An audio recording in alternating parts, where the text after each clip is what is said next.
وہ مرتی تھی اپنے داؤد پر، اس کی حرکتوں سے چڑھتی تھی، مگر آنکھوں میں بڑھتی فخر یا چمک کو وہ ایک ہی نظر سے محسوس کر لیتا تھا کہ کبھی کبھی اس کا پاگل پن اس کو آسمان کی پوری اونچائی تک لے کر جاتا ہے۔ مگر اب وہ ریمشا رہی ہی نہیں تھی، ایک دم گمسم سی ہو گئی۔ اس کی کیفیت کو وہ سمجھ سکتا تھا مگر کچھ کر نہیں سکتا تھا۔ وہ بھی ریمشا کی طرح اس معاملے میں بے بس تھا۔ سکندر پتہ نہیں دنیا کے کس کونے میں چلا گیا تھا، ہے بھی کہ اس سے زیادہ آگے سوچنا سب کے لیے تکلیف دہ تھا۔ آج کل کیا مصروفیات ہیں؟ ریمشا ایک دم چونک کر حنان کو دیکھنے لگی، پھر اس نے نظر چرا کر ہاتھوں کو گھورا۔ نیوٹن کا تیسرا لا نہیں پوچھا میں نے؟ جب آپ کو ہر چیز کی اطلاع مل جاتی ہے تو مجھ سے پوچھنے کا کوئی فائدہ؟ نئی اہم بات تو تمہاری منہ سے سنوں گا کہ آج کل کیا کر رہی ہو تم؟ بنا اطلاع دینے کے والے تو کچھ بھی بولتے ہیں، ان کی باتوں میں تو نہیں آ سکتا۔ اس شخص کو صبر کرنے کی تلقین کرتی تھی، اپنے اوپر کیوں نہیں کرتی؟ وہ مزید بولا، کہاں سے لاؤں صبر میں؟ تو وہ کہاں سے لایا کرتا تھا؟ منڈی بازار سے یا کسی دکان سے؟ وہ صبر کرتا تھا تو تمہاری وجہ سے، وہ تمہاری محبت کے واسطے صبر کرتا تھا۔ سکندر دنیا کا واحد آدمی تھا جس میں برداشت نام کی کوئی چیز نہیں ہوتی تھی۔ وہ جو چھوٹے چھوٹے معاملوں میں کسی کو نہیں بخشتا تھا، وہ تمہارے لیے بہت سے بڑے معاملوں کو بھی تحمل سے حل کرنے کو تیار ہو گیا، تو تم اس کی محبت کے لیے صبر کا کڑوا گھونٹ نہیں پی سکتی؟ اس کی محبت اتنی کمزور تو نہیں ہے بچے، ایسے تو کر کے تم اس کی محبت کو کھوکھلا ثابت کر رہی ہو۔ پلیز، وہ زندہ ہے، اسے تھا لفظ سے مخاطب مت کریں۔ اس کا لہجہ اتنا کٹیلا ہو گیا کہ اس کا لہجہ کسی کو بھی بری طرح کاٹ سکتا تھا۔ حنان ایک دم ساکت ہو گیا۔ اگر اسے اتنی محبت کرتی ہو کہ اس کے لیے لفظ تھا استعمال کرنا تم سے برداشت نہیں ہوتا، تو پلیز اس شخص کی خاطر خود کو سنبھالو ریمشا۔ انشاءاللہ جب وہ واپس آئے گا تو تمہیں اس حالت میں دیکھ کر اس نے ویسے بھی مر جانا ہے۔ 4 مہینے تم نے رو لیا، اب تو بس کر دو، تم ایسا کر کے اسے تکلیف دے رہی ہو۔ وہ نہیں آئے گا، اب کبھی نہیں آئے گا۔ کسی نے حنان کے دعوے کا مذاق اڑایا۔ نہیں وہ آئے گا، اس نے خود سے بڑا زور دیتے ہوئے کہا۔ وہ نمبر آپ کو ملا کہ نہیں؟ حنان نے پوچھا۔ کس نمبر کی بات کر رہی ہو؟ اب ریمشا کو اپنے اندر لاوا پھٹتا محسوس ہوا۔ جس نمبر سے مجھے ان کڈنیپرز کی کال آئی تھی اس کے بارے میں کوئی ٹریس ملا کہ نہیں؟ عجیب لڑکی تھی، 4 مہینے سے لے کے اب تک یہی سوال کرتی بار بار دہرا رہی تھی۔ اب اس کی حالت پہ حنان کو ترس آیا۔ ہاں نمبر رجسٹرڈ نہیں ہے، مگر اتنی خبر ملی ہے کہ کس سرور سے کال آئی ہے۔ جیسے کچھ پتہ چلتا ہے تمہیں ضرور بتاؤں گا۔ وہ جھوٹ بول رہا تھا، ریمشا جانتی تھی، اس کا دل رکھنے کے لیے بات کی، کیونکہ جو کال آئی تھی وہ اسے اپنے کال لاگ میں نہیں ملی، اور حداد کا کہنا تھا اب تک کہ کوئی کال آئی ہی نہیں۔ حنان کی سٹیٹمنٹ حداد جیسی تھی، مگر وقت کے ساتھ وہ اس کے بار بار کیے گئے سوال پہ بدلنے لگی۔ کیوں کر رہے تھے وہ ایسا؟ وہ دونوں بہت کچھ چھپا رہے تھے۔ اس وقت کے ساتھ اس کا شک یقین میں بدلتا جا رہا تھا، اور یہی بڑھتا یقین اسے دونوں سے بدگمان کر رہا تھا۔ خداد بھائی تو مان ہی نہیں رہے تھے کہ تمہیں کوئی کال آئی ہے، پھر بھی بل اور کال ریکارڈ سے چیکنگ کی تو وہاں پہ بھی نمبر نہیں ملا، مگر جب تم نے اتنے یقین سے کہا کہ کال آئی تھی، تو پھر سکندر کا اثر و رسوخ استعمال کر کے معلوم ہوا کہ کال آئی تھی اس ٹائم جس ٹائم تم اسٹریا میں فون سن کر بے ہوش ہو گئی تھی، مگر اس سب سے پہلے اس نمبر کو ہٹوا دیا گیا۔ ایک اور جھوٹ! میری سوچ کو پڑھ کر اب مزید تسلی دینے کی کوشش۔ بچی ہوں نا میں، دنیا نہیں دیکھی۔ اور ہم نے ٹھیک ہے حنان بھائی، میں سمجھ گئی۔ ٹھنڈے لہجے میں اس نے انہیں مزید کچھ کہنے سے روک دیا۔ حنان کا منہ کھلا کا کھلا رہ گیا، مگر خود کو مزید کچھ کہنے سے روک کے وہ روڈ پہ دھیان دینے لگا۔ وہ کبھی کبھی ایسا احساس دلانے لگی تھی کہ وہ شیرو کا دوست نہیں، اس کا دشمن، اس کے غائب ہونے کے بعد بالکل اسے بھول گیا ہو، اس کی کوئی پرواہ نہیں۔ اغوا ہوتا ہے، مرتا ہے، ٹارچر ہوتا ہے تو ہماری بلا سے ہوتا رہی۔ اسے یہ کیوں نہیں دکھائی دے رہا کہ اپنی نوکری سے 1 سال کی چھٹی لے کر وہ یہاں اس کی اور وقت کی خاطر آیا تھا؟ دوست سے محبت نہ ہوتی تو اس کے رشتے اس کے لیے بالکل اہم نہ ہوتے۔ اس محبت، اس دوستی کے بدولت وہ یہاں تھا تاکہ اس کی بیوی بچیاں خود کو اکیلا اور بے سہارا نہ سمجھے۔ شیرو کے لیے وہ جان دے سکتا تھا تو یہ کون سی بڑی بات تھی، مگر وہ یہ بات ریمشا کو نہیں سمجھا سکتا تھا، نہ ہی وہ سمجھانا چاہتا تھا۔ ریمشا کو معلوم ہے کہ حنان سکندر کے لیے اپنی جان دے سکتا ہے، مگر وہ ان دنوں اس کے سمجھنے سننے کی صلاحیت کھو چکی تھی۔ ایک بار پھر اپنی نگاہیں سامنے سبزے کی طرف ٹکائے وہ سوچ میں چلی گئی۔ اسے کسی بھی حال میں سکندر کو واپس لانا ہے، یہ کام اب اسے کرنا ہی تھا۔ دل دکھ سے خس پڑا۔ کیا بول رہی ہو ریمشا؟ اس کے آدمی، اس کے چیلے، اس کی فوج، اس کے دوست، اس کے ہمدرد اب تک اسے تلاش نہ کر سکے تو تم کمزور سی لڑکی جس کو اپنا ہوش نہیں ہے وہ اسے ڈھونڈے گی؟ اچھا مذاق کر لیتی ہو؟ ہاسپٹل سے باہر نکل کر وہ لان کی طرف آتا بالکل ٹوٹا بکھرا ہارا ہوا لگ رہا تھا۔ اس کا چہرہ چونے کی طرح سفید تھا۔ وہ اس ظلم و ستم پر یقین نہیں کر پا رہا تھا۔ سکندر چلا گیا، اس کا دوست، اس کا یار، اس کا بھائی اسے چھوڑ کر چلا گیا۔ یہاں سے نکل کر وہ اس طرف آیا تھا، ارد گرد کوئی نہ کوئی اپنے پیاروں کے ساتھ موجود تھا۔ کئی لوگ خوشی کے باعث یہاں موجود تھے، کئی لوگ اپنے پیاروں کی تکلیف میں غمگین، اور کچھ تو اسی کی طرح اپنے اپنے کے چلے جانے پہ بکھرے ہوئے تھے، مگر ان کے پاس سہارا تھا، جبکہ وہ تو اکیلا ہو گیا۔ اتنا اکیلا پن تو ماں باپ کے گزر جانے پہ بھی اس نے محسوس نہیں کیا تھا جتنا کہ شیرو کے گزر جانے کے بعد۔ ہاں شیرو، دل سے ٹھیس اٹھنے لگی۔ کمینے، تو مجھے چھوڑ کر نہیں جا سکتا، وہ تکلیف سے دانت پیستے ہوئے بولا، مٹھیاں زور سے بھینچی۔ اس سے پہلے وہ لڑکھڑا کر گھٹنے کے بال گرتا کوئی بھاگتا ہوا آیا، اسے تھام کر ہانپتے ہوئے بولا، حنان پلیز کہہ دیں جو میں نے دیکھا وہ میرا وہم ہے، پلیز کہہ دیں کہ اس کی سانسیں چل رہی ہیں، پلیز کہہ دیں ابھی بھی ڈاکٹر اسے ٹریٹ کر رہے ہیں، کہہ دیں پلیز، کچھ کہیں کہیں حداد بھائی وہ زندہ ہے، وہ شیرو ہے، وہ مر نہیں سکتا۔ حداد نے جواب میں اپنی آنکھوں سے نہ رکنے والے اشک بہائے، وہ بھی آج کے دن ٹوٹ گیا تھا۔ میں یتیم ہو گیا حداد بھائی، میں بالکل اکیلا ہو گیا، وہ کیوں چلا گیا، اتنی کم عمر کیوں لایا تھا، اب میں کیا کروں گا؟ بس ہونا ایزی، تم اکیلے نہیں ہو، میں اکیلے ہو گیا، وہ چلا گیا مجھے چھوڑ کر، اس کے بغیر اب میں کیا کروں گا؟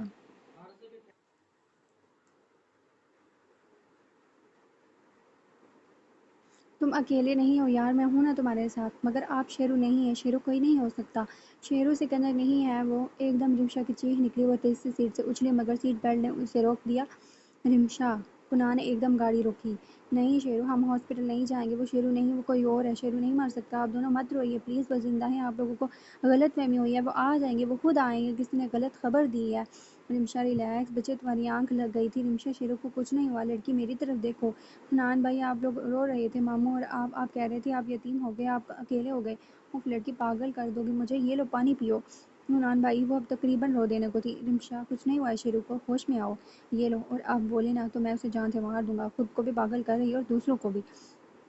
کیوں کر رہی ہو ایسا، بتاؤ مجھے، یہ سب کر کے شیرو مل تو نہیں جائے گا؟ رمشا، فرض کرو میں سکندر کی جگہ ہوتا تو پھر آنے کو کیسے سنبھالتی، اسے کیسے سمجھاتی؟ وہی سوچ آپ اپنے پہ اپلائی کر دو، اپنے لیے نہیں تو ارہا کی عادت۔ کسی فلاسفر نے کہا تھا کہ کسی پہ اتنی تہمت مت برباد کرو، لوگوں نے وہی سننا ہے جو وہ سننا چاہتی ہیں، شاید میرا بھی یہی حال ہو گیا ہے، وہ بے بسی سے بولی۔ تم کچھ سننا ہی نہیں چاہتی رمشا، اور کتابی باتیں مت ہی کرو، کتابوں اور رائٹرز نے اور بھی بہت کچھ زندگی کے حوالے سے کہا ہے، وہ بگڑ گیا اس کی کئی بات سے، وہ اب خاموش ہو گئی۔ مت ایسے بہیو کرو جیسے وہ واقعی مر گیا ہو رمشا، وہ مل جائے گا یا پھر آ جائے گا، مگر ہمارے پاس آئے گا ضرور، اگر وہ الوداع کہنے کے لیے آئے، پھر اگر وہ واپس جانے کے لیے ہمارے پاس آئے حنان بھائی، تو پھر کیا ہوگا؟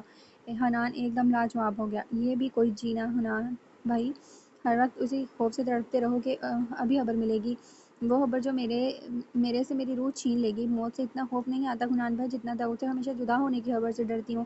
آپ سمجھ جائے کہ انسان کو اپنی موت کی خبر کیوں نہیں ملتی، پھر وہ جیے ہی نہ، ہر وقت اسے خوف میں رہے وہ مر جائے گا، اس کے پاس وقت بہت کم، اتنے کم وقت میں وہ آخر کیا کرے گا؟ کسی کی موت پہ پھر صبر آ جاتا ہے حنان بھائی، مگر کسی کے کھو جانے پہ نہیں آتا حنان بھائی، نہیں آتا۔ وہ کہاں ہیں، کس حالت میں ہیں، ان کے ہاتھوں ٹارچر سہ رہے ہوں گے، کھانا تو دور، پانی تک بھی انہیں نہیں دیا گیا ہوگا۔ ایسی ایسی پرازیت باتیں سوچتی ہوں جن سے وہ گزر رہے ہوں گے تو دل اور دماغ کہنے لگتا ہے کہ وہ مر جائیں، وہ ظلم نہ سہیں، انہیں آرام مل جائے، اور دوسری طرف روح، دل و دماغ کی اس سوچ پہ دہل اٹھتے ہیں اور بس رمشا، بس رحم کھاؤ مجھ پر، یہ تم کیا کر رہی ہو اپنے ساتھ، سکندر کے ساتھ، وہ ظلم کر نہ رہے ہوں تو اس کے ساتھ ضرور کر رہی ہو، مگر لڑکی پاگل ہو، اسے کچھ ہو نہ ہو تو مر جاؤ گی اس کے چکر میں، مرنے والے پہ ہمیں صبر کرنا ہوتا ہے کیونکہ وہ اور کوئی آپشن نہیں ہوتا ہمارے پاس، مگر جو لوگ زندہ ہیں مگر ہماری نظروں کے سامنے نہیں ہیں، ان کے لیے امید تو ہے کہ وہ ایک دن ضرور ہمیں مل جائیں گے، اللہ مایوس نہیں کرے گا رمشا، اس پر ایک دفعہ بھروسہ کر کے تو دیکھو، ایک بار اس پہ بھروسہ کرو۔ آپ حنان نے اس کی بات کاٹی، زیادہ سوچو مت اور سوال مت کرو، تمہارا ٹائم ویسٹ ہو رہا ہے، چلو ہم ویسے بھی پہنچ گئے، دیر کرو گی تو اچھا نہیں ہوگا، تمہارے بہت سے دوست سنا ہے کافی سخت ہیں، زیادہ مت سوچنا ٹھیک ہے، اور رات کو ہم سب کھانے پہ آ رہے ہیں، اگر میں نہ آ سکا تو مرتضیٰ وہ لوگ لازمی آئیں گے، 2 دن سے تم سے نہیں ملی نا تو بے چین وہ ہو رہی تھی، کسی کا نہیں تو اس کا فون اٹھا لیا کرو، درائی کا، وہ تمہاری حادث سب کو چھوڑ کر یہاں آئی ہے، اس نے سر ہلایا، تمہارے دن اچھا گزرے، اور اگر مجھے خداد بھائی سے شکایت ملی تو ایسا خشر کروں گا کہ پھر تمہارا شوہر لازمی آ جائے گا، مجھے کیا کرنے ٹرامپل۔ رمشا نم آنکھوں سے مسکرائی، ہاں ٹھیک ہے، سمجھ گئی، اب کال مت کرنا، جو بھی تمہاری بات ہو اپنے پاپا سے کہہ دینا، ولی سے میری بات ہو گئی ہے، ہاں ہاں نا، اوف سمجھ نہیں آ رہی تو اپنی حیا ممانی کو بلا لو، میں بزی ہوں، علیزے اوکے بائے۔ توبہ یہ لڑکی، ارے تم کب آئی رمشا ہلکا سا مسکرائی۔ کیا ہوا علیزے کا پھر کوئی مسئلہ تھا؟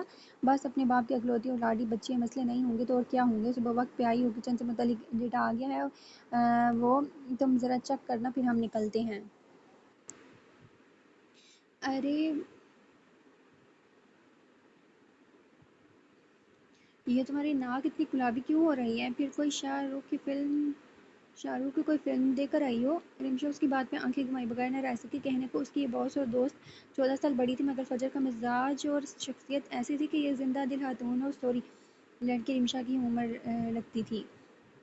الٹا فجر کا کہنا تھا کہ اس کی بجائے رمشا 37 برس کی تھی۔ میں صبح صبح بلا فلم دیکھ کر کیوں آؤں گی فجر؟ کیوں نہیں، میں تو صبح صبح کوئی نہ کوئی فلم یا سیزن دیکھ کر آتی ہوں، ورنہ تمہیں پتہ ہے پورا دن میں کتنی اسٹریس فیل رہتی ہوں۔ بالکل آپ اور اسٹریس ایسا ہو نہیں سکتا۔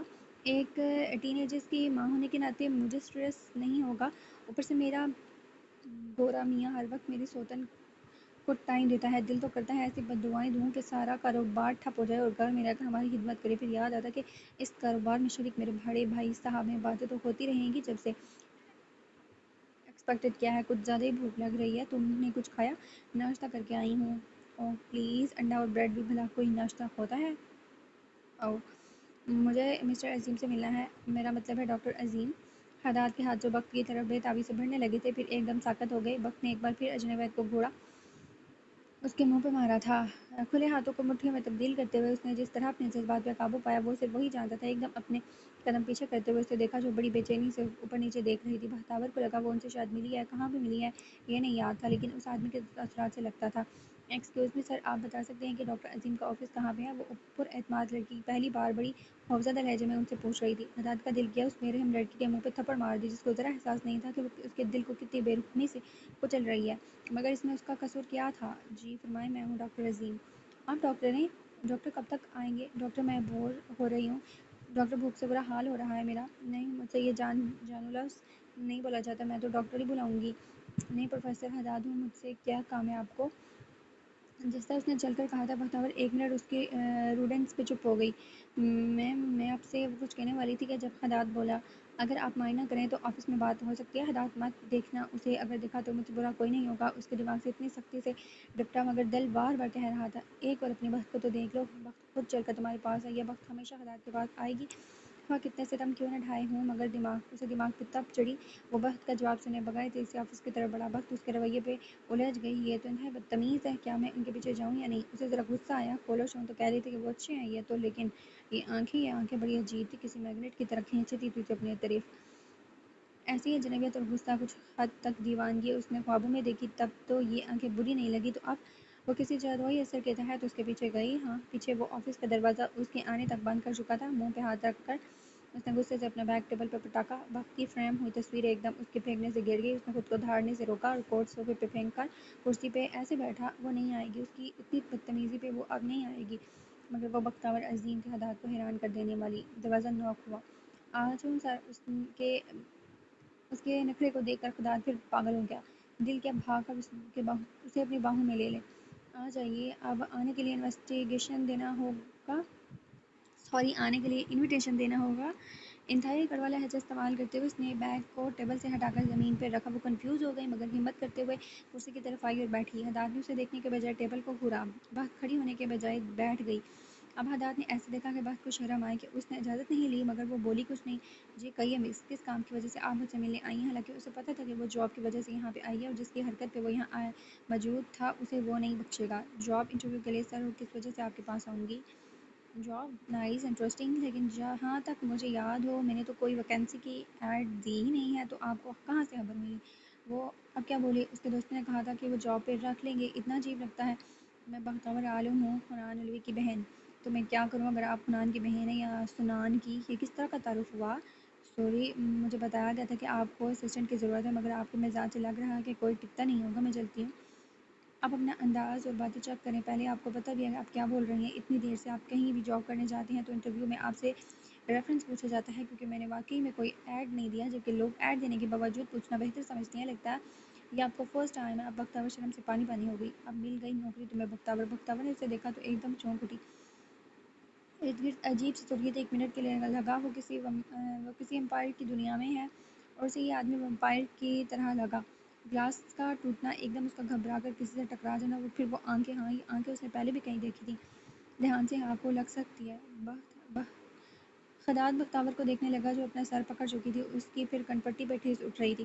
بختیور، میں چلتی ہوں، مجھے یہاں نہیں آنا چاہیے تھا، وہ کہتے ہوئے تیزی سے جانے لگی۔ حداد نے اس کا بازو تھام لیا۔ کیا ہوا، تم ٹھیک ہو؟ ادھر دیکھو میری طرف۔ بختیور نے اسے دیکھا تو ایک دم پھر وہ جادوئی اثر میں آ گئی، ایک دم درد پھر سے جیسے غائب ہو گیا۔ تمہیں مائیگرین کا درد ہو رہا ہوگا، دوائی ہے؟ بہت ایک دم حیرت سے دیکھنے لگی۔ وہ اب نرمی سے بات کر رہا تھا، کیسا دھوپ چھاؤں جیسا بندہ تھا ایسا تو وہ بھی تھا، کون تھا؟ اسے دکھائی کیوں نہیں دے رہا؟ اسے چڑ ہوئی۔ اس کا جواب سنے بغیر دراز میڈ سے نکالی پانی کی بوتل کونے میں موجود چھوٹے سے فریج سے نکالی اور اس کے پاس آیا۔ یہ لو۔ Thank you. ہم پہلے کبھی ملے ہیں؟ نہیں، کہتے ہوئے اس نے بیگ پر اس کے فائل اٹھائے اور دوسری کرسی پہ بیگ رکھتے ہوئے اپنی کرسی پہ بیٹھا۔ اس کے ہاتھ میں وقت کی فائل تھی۔ فائل کو کھول کر وہ وقت کی بنائی گئی سی وی پہ نظر جمانے لگا۔ عجیب سی مسکراہٹ اس کے چہرے پہ آ گئی، لیکن اس نے وقت کی طرف دیکھنے سے خود کو روکا۔ یہ عجیب بیہیویئر اس کا ہمیشہ وقت کے معاملے میں نہ جانے کیوں ہوتا تھا۔ بختیور بوتل کی کیپ بند کر کے سر کو دیکھنے لگی۔ وہ بڑے غور سے اس کی فائل کو گھور رہے تھے، جیسے اس میں بہت کچھ موجود تھا، جبکہ ایسا نہیں تھا۔ وہ اس کی تصویر کو دیکھ رہا تھا، انگلی کی پوروں سے اس کو چھو رہا تھا۔ آپ نے گریجویشن تک نہیں کی، آپ کے پاس کوئی ایکسپیرئنس ہی نہیں ہے، اوپر سے آپ کی کلمز نائن کو دیکھ کر پتہ چل گیا آپ کتنے ذمہ دار ہیں۔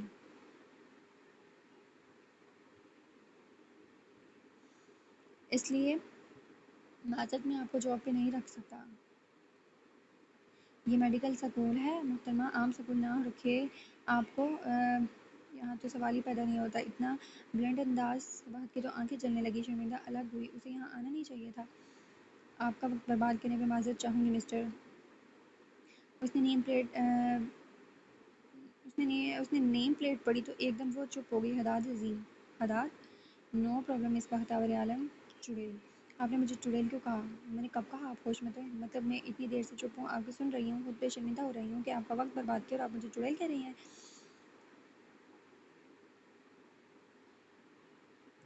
دیکھو لڑکی، ایک لفظ نہیں سر، میں آپ سے بہت عزت سے پیش آ رہی تھی کیونکہ آپ بڑے بھی تھے اور آپ کے پیشے کی قدر کرتی ہوں، مگر میرے سے اس طرح بات کریں گے تو میں چپ نہیں رہوں گا۔ آپ جانتے نہیں ہیں کہ میں کس کی بھانجی ہوں۔ بات نے جیسے ہی بات مکمل کی، حداد کو جھٹکا لگا۔ اسے یاد ہے سکندر یہ کیا بول رہی ہے، اور میں نے ایسی کوئی بات نہیں کی محترمہ کہ آپ یوں بھڑک اٹھیں۔ ثبوت کے طور پر میں سی سی ٹی وی کیمرہ میں آپ کو دکھا سکتا ہوں کہ میں نے ایک بار بھی آپ کو چڑیل نہیں کہا، اور پلیز میں ایسی دھمکیوں میں نہیں آتا۔ آپ جس کی بھی بھانجی ہوں۔ بھانجی؟ میں نے کب کہا کہ میں کسی کی بھانجی ہوں؟ سر آپ کو دیکھنا چاہیے آپ بات کیا کر رہی ہیں۔ لگتا ہے میں غلط اسکول میں آ گئی، یہ تو مینٹل اسائلم ہے جہاں کے ڈاکٹر خود ملنگ بابے ہیں۔ یا اللہ، وہ خواب نہیں دیکھ رہا، پہلے چڑیل پھر بھانجی اور اب ملنگ بابا۔ مجھے واقعی جانا چاہیے، وہ کہہ کر جانے لگی جب حداد نے اسے روکا۔ بات سنیں، مگر وہ اسے انسنی کرتے ہوئے چل پڑی۔ یہ سب کیا تھا جو ابھی میں نے دیکھا؟ وہ سچ تھا، میری بختہ آئی تھی، میری مارننگ سٹار۔ وہ ہنس پڑا، میری جان اب تمہیں یہ نوکری ہر حال میں ملے گی۔ تم نے حداد عظیم کے جلتے دل میں چھینٹے پھینکی ہیں۔ یادداشت چلی گئی مگر ایٹیٹیوڈ نہیں گیا۔ میری زندگی ٹائنی میں تمہاری ممی کو اب کسی طور پر گفتگو نہیں ہونے دوں گا۔ رمشا تم لنچ نہیں کرو گی؟ رمشا لیپ ٹاپ پہ لگی رپورٹ بنا رہی تھی جب دروازے پہ نوک کرتے ہوئے روبا اس سے بولی، نہیں مجھے بھوک نہیں ہے۔ ارے فجر تو آرڈر کر رہی ہے، آ جاؤ، کب سے لگی ہو؟ نہیں روبا تم جاؤ، مجھے بھوک لگی تو گھر جا کر کھا لوں گی، ویسے بھی 1 گھنٹہ ہی تو رہ گیا ہے۔ ٹھیک ہے، مگر تھوڑی دیر بھی لگے تو آ جانا۔ دروازہ کھول کر وہ اندر آیا۔ رمشا 4 ماہ کی ارحا کو اپنے سینے پہ لٹائے اس کی پیٹھ کو تھپک رہی تھی۔ ارحا مٹھیاں منہ میں ڈالے آوازیں نکال کر ماں کے ساتھ لگی ہوئی تھی۔ مجھے فاہمہ مائی نے بتایا ہے کہ تم نے کھانا نہیں کھایا، ناشتہ بھی چھوڑ کر ایسے چلی گئی، لنچ کے لیے بھی منع کر دیا، اور اب آیا تو کہہ رہی ہو کہ میرے لیے کھانا لگا دے۔ تم کیوں نہیں کھاؤ گی؟ رمشا سست انداز میں بولی، بھوک نہیں لگ رہی مجھے، آپ کھانا کھا لیں۔ کیوں نہیں لگ رہی؟ طبیعت ٹھیک نہیں ہے کیا؟ بخار تو نہیں ہے، دل خراب ہو رہا ہے؟ وہ سر نفی میں ہلانے لگی۔ بس دل نہیں چاہ رہا، آپ کھا لیں شیرو، میں اب سو جاؤں گی۔